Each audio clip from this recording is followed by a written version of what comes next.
Here we are at the start of the Pro-Am event of the 1986 Norba National Championship, basically the race everyone's been waiting for today.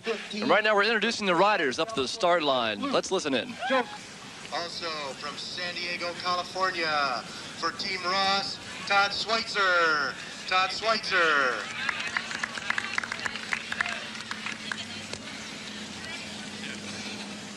Next up, from Boulder, Colorado, a former great road rider. Racing now for Schwinn and Shimano, John Weisenreeder. John Weisenreeder. From the East Coast in Williamsburg, Virginia, the bike smith of Williamsburg, his sponsor, Eric Smith, number 11, Eric Smith. Up through to the line.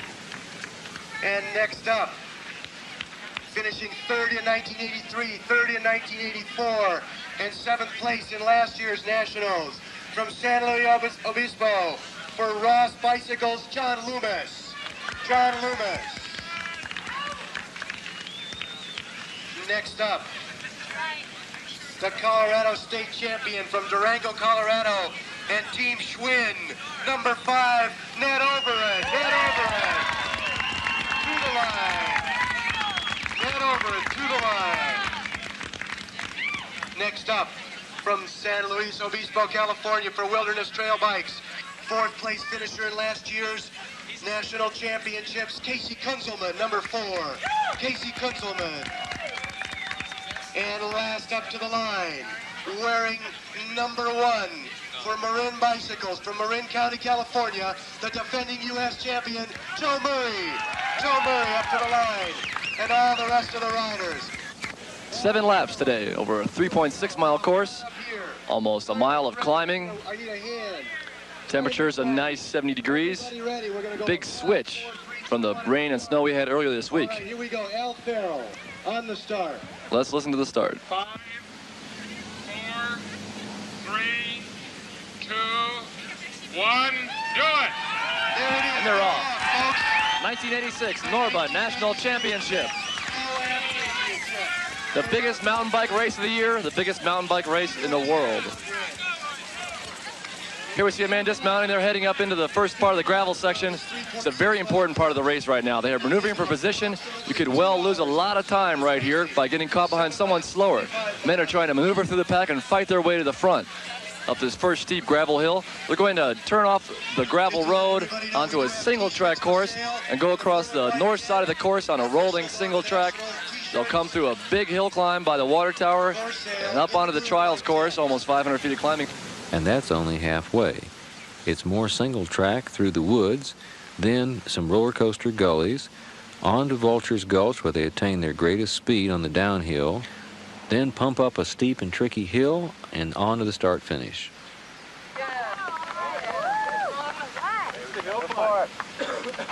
Joe, we've got John Tomac, Go, man! Jones, Ned Overend. All right, John. All right. Boys, coming up. Go, Neto. All right. All right, go, Ned. Go, Joe Murray. All right, Todd. Joe.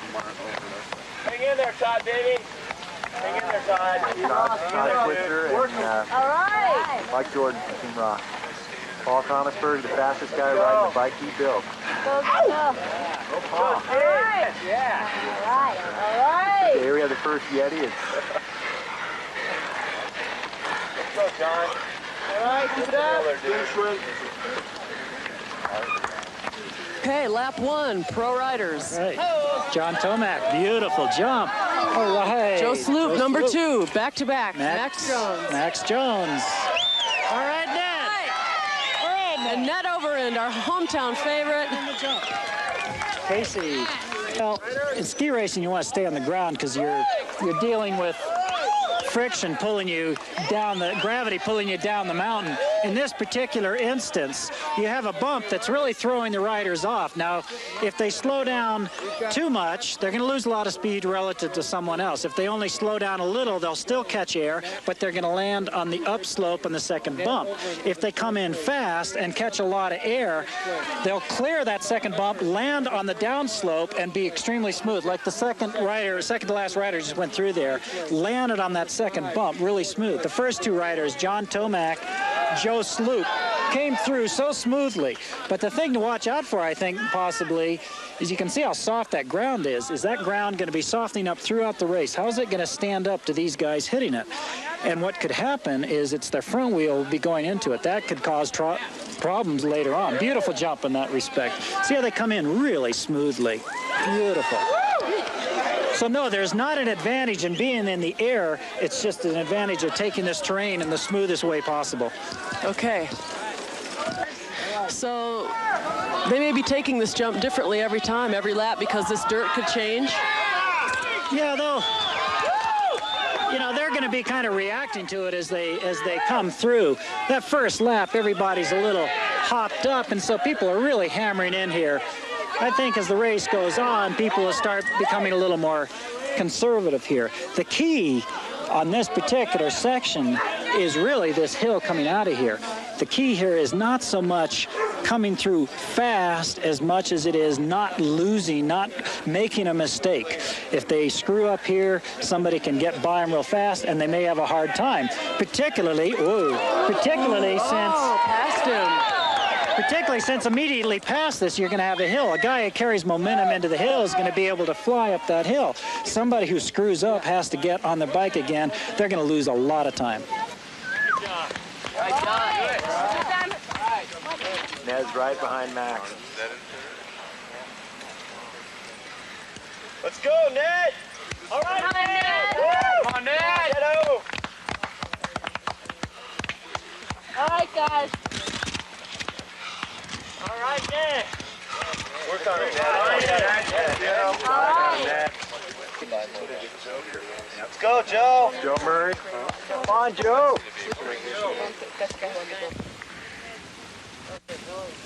Tomac appears to have pulled out a pretty good lead. Here's Max Jones in second place, followed closely by Ned Overend. But Tomac has pulled out about a 20-second lead on these two after trailing in the first lap to Joe Sloop, who is now nowhere in sight.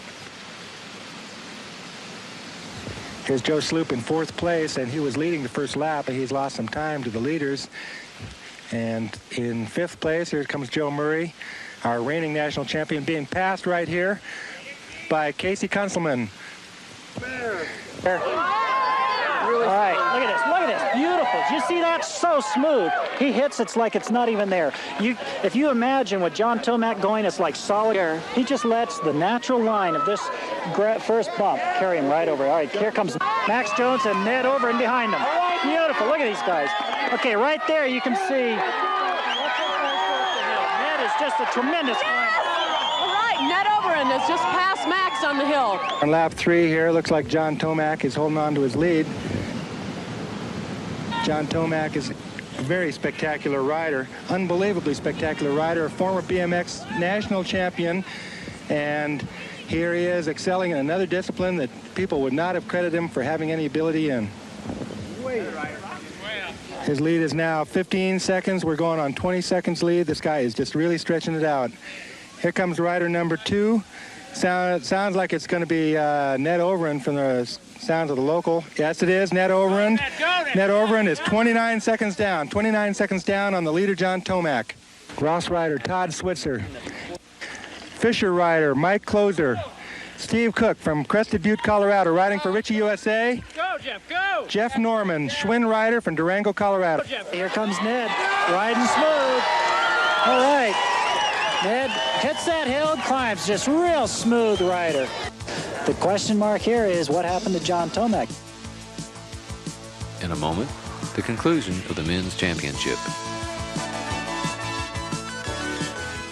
Here comes Ned pushing out of the saddle hard, looking very fresh. Ned Overend's looking at the lap board, see how much time he's up. Out of the saddle, sits down, shifts down, climbs the hill. We're here with John Tomac, who was right in the lead, powering out all the big boys as usual, like he's been doing all year. Everybody was really thinking that Tomac was going to do it. I'm certain that he could have. Who knows what could have happened, but he ran into some really bad luck here. He's got a snapped frame. And what happened out there? Basically, at the top of the downhill, right where it begins, there's a few sharp rocks that you drop off about 2 or 3 feet, and when I hit those rocks, my frame just must have broke right off right there. Well, you were unbelievable. You blew everybody away, and we all know what you've got inside, and you had a tough break today, and we'll be looking for you constantly next year. We know where we'll see you right up front. Okay, Thanks a lot, John. Thanks. With Tomac out of the race with a broken axle and Ned now leading by over 2 minutes, he doesn't seem to have any problems if he can keep his bike running. He had a problem last year. His bike broke down in the first lap, and he was out of the national championship. But this year looks like Ned's year. All right. All right. 3 minutes? Yeah. Here I am with the race director and promoter of the 1986 National Championships, Ed Zink. Ed, how you doing? Hey, great. Well, you've been out there doing it, right? You've been out there all year long doing it, haven't you? Oh, it's been a great year. Been a lot of local races here in Durango, Colorado, just fun races. It's a great town for mountain biking. It's a great activity. Well, thanks a lot, Ed. We appreciate it. Good job out there. Thank you, Mark. Bicycling is just one of the many attractions of the Durango and the San Juan Mountain area. Easily accessible from Denver and major southwestern cities, Durango is home to fine restaurants, hotels, theater, and the 3,300 students of Fort Lewis College. Durango began as a mining town 100 years ago. Many of its buildings dating from this period have been preserved, and history lives on through them and through the narrow gauge railroad that transports passengers daily to the old mining town of Silverton. No matter what the season, there's always something to do in Durango.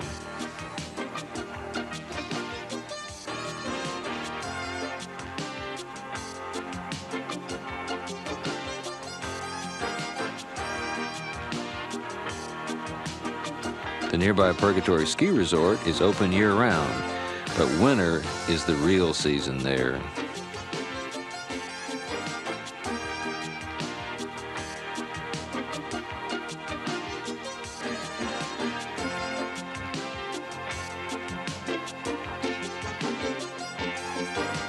Durango and the San Juan Mountains, home of endless pleasures and peace. You are actually on the elite bicycle messenger service in New York City, right? Sure am. So you're a little ways away from Park Avenue right now. What do you think of Durango? Durango's really wild. I like the terrain. This is my first time out west, and I'm having a great time. Good deal. You gonna race today? Sure am, in the sport class. This is my second race. Second race. Where was your first race? In the Ross mountain bike race in Massachusetts. How'd you do there? Well, I didn't really finish. I ended up in a hospital. I went a little crazy in the first 2 laps, and I threw it all away. I had a strategy, but I sort of had a messenger flashback. In the city, you know, and I never like to see anything in front of me, so I just blast out everything in sight. And I sort of had the same idea in the Ross race, and it just didn't work because I couldn't hold on to the turn. Mike Jordan from Ross is right behind Max Jones. This could be a duel for second place.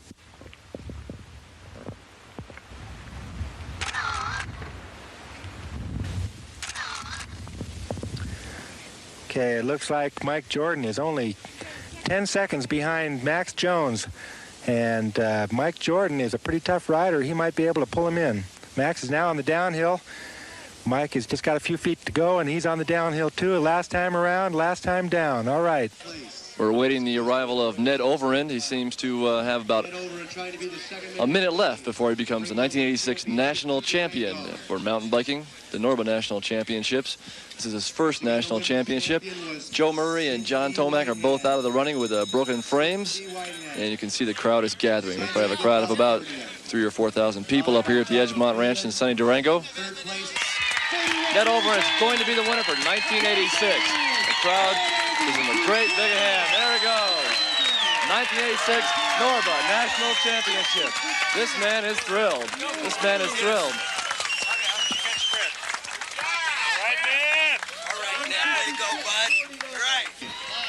Here's Max Jones coming in for second place in the Norba National Championship. Max Jones of Incline Village, Tahoe, Nevada. And here we have Mike Jordan, number 3 of the Ross team. Third place, a bronze medal. Second place, congratulations, Max. Great ride. Thanks a lot. What was your strategy out there?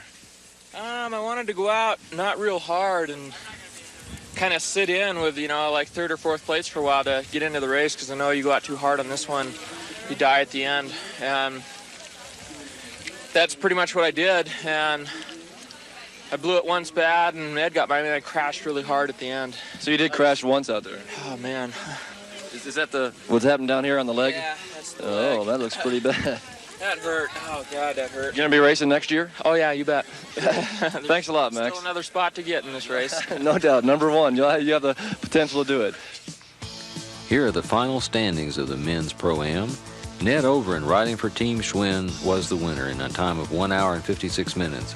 Max Jones of Ritchie was second, Michael Jordan of Ross third, Casey Kunzelman of Wilderness Trail Bikes fourth, Michael Closer of Team Fisher fifth, followed by Rishi Graywall, Joe Sloop, Dave Meyer, John Loomis, and Roy Rivers. I'm here with Mike Jordan, third place finisher in the 1986 Pro-Am event of the Norba National Championships. Mike, how's it feel? Feels good. My goal in going into this race was a top 3. I knew I wasn't as fit as I was mid-season, so top 3, I'm satisfied.